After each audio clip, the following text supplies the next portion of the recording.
publicado durante años la revista Puro Cuento. La Fundación Mempo Giardinelli, que él preside, viene desarrollando una labor constante y variada de promoción cultural y solidaria. Ha organizado, por ejemplo, en 16 oportunidades, el Foro Internacional por el Fomento del Libro y la Lectura en Resistencia. Voy a dejar aquí. Quiero presentar que él va a hablar de Alfredo en el recuerdo, ¿no? Como amigo y escritor. Gracias. Celebramos hoy a Alfredo Beiravere y es justo que así sea. Siempre es bueno hacer ejercicios de memoria en recuerdo de los grandes. Y ahora estamos a casi 20 años, que se cumple el 22 de noviembre próximo, desde que el maestro y amigo nos dejó. Parece mentira, 20 años, que es toda la vida de algunos de los que estudian hoy aquí en esta casa. Y a ellos y a ellas, los que estudian en esta casa, veo poco, pero hay algunos por el fondo, yo quiero dirigir estas palabras.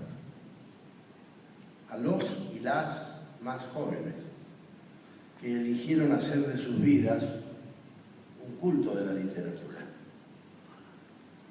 A ellos me gustaría contarles quién fue Alfredo, este maestro que hubiera sido su profe de literatura hispanoamericana.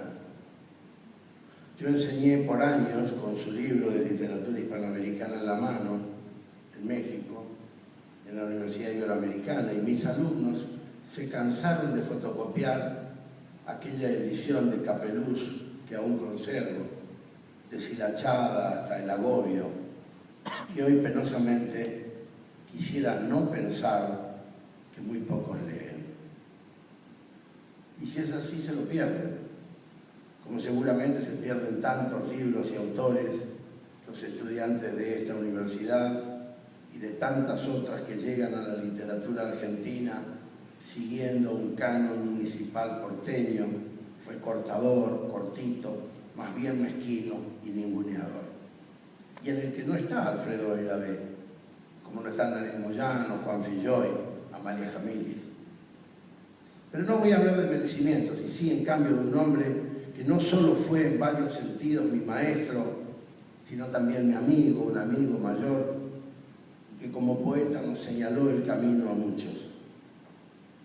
Caminos de lapachos y filodendros, se diría, como él tanto quería, senderos de siestas sacramentales y fantasiosos pecados, con muchachas que se abrirían en flor a la manera de las orquídeas silvestres. El poeta Beiravere, estoy diciendo, el que cantó como nadie a las adolescentes. Escuchen estos versos, por favor. Apenas la niña se ha quedado muerta con el pecho florecido como una ramita de aromo. Y antes de la mujer que las aguarda en la sangre, las ama el viento y la mirada azul del jacarandá de la plaza en esta primavera. En ellas, todo el amor es una escala de tiempo, reclinada en el gesto cálido de la azucena y en el sabor dulce de la mañana de octubre, revelándole los secretos del paisaje que las contiene, indecisas, tímidas. Siempre le agradecí a Alfredo el haber sido de los pocos amigos que no tuvo miedo de escribir ni recibir cartas desde México, cuando el exilio era una leve condena para nosotros los de allá y era una ardorosa espera para los de aquí. Cuando regresé en el año 83, por cierto, me dio una cálida bienvenida y empezamos una activa amistad plural. Y plural digo porque se enmarcaba en otras amistades compartidas, comunes. El Mundo Valadez, Juanito Rulfo, Carlos Fuentes, Gustavo Sáenz. Alfredo siempre fue el colega y el corresponsal epistolar con el que todos intercambiábamos saludos, comentarios, ideas.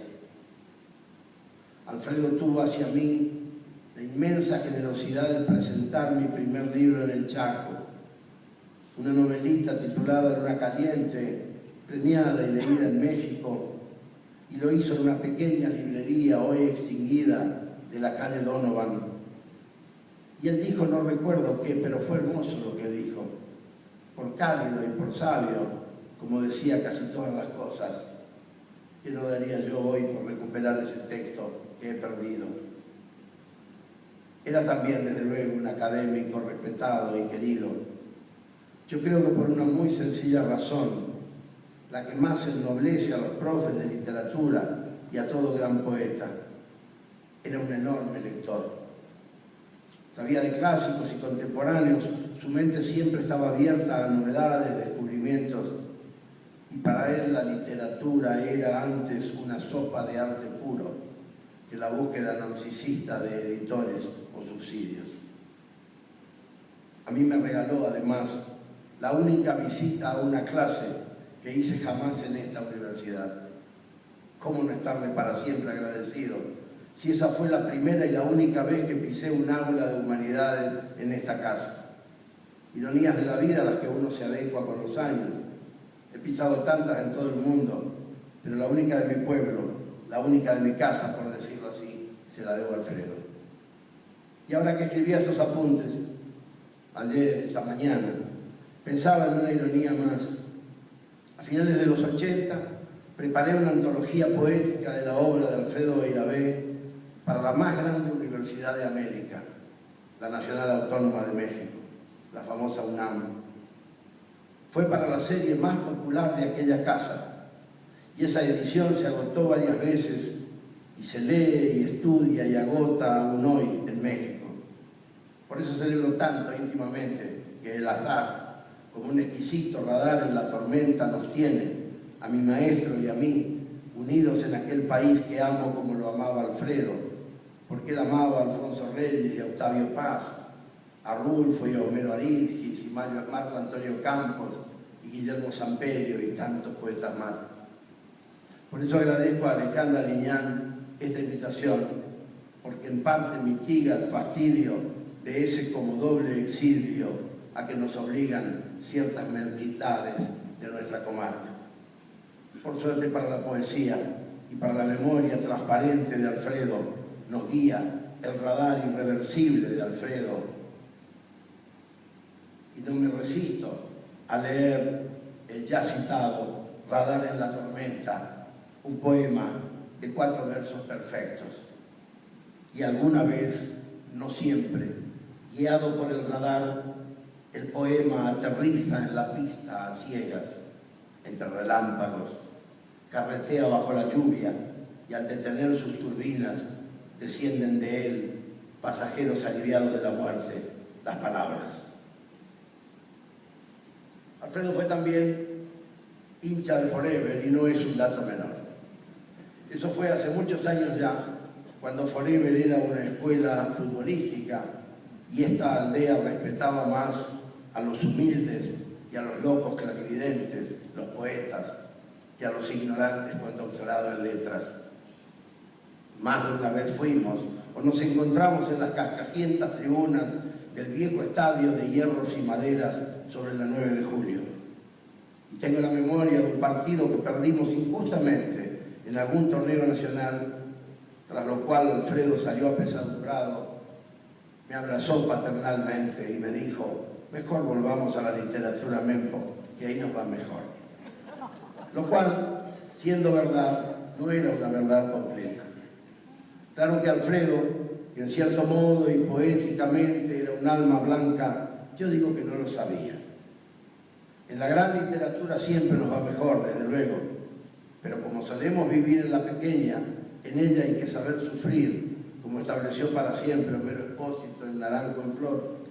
Y si Alfredo no sufría, o lo disimulaba tan bien, se debía a que era un maestro también para sobrellevar ciertos ninguneos, y por eso, como todo gran poeta, apostaba a la sencilla posteridad del recuerdo de sus versos en boca de las muchachas del país y el día domingo. No me resisto a compartir este poema, poema del domingo. Hacía tiempo, mucho tiempo, que no escribía un poema el día domingo, como si los poemas tuvieran un solo día de descanso, como si la poesía fuera un sonido dromedario de las vértebras o de ese imaginario real que ahora anda fantasmal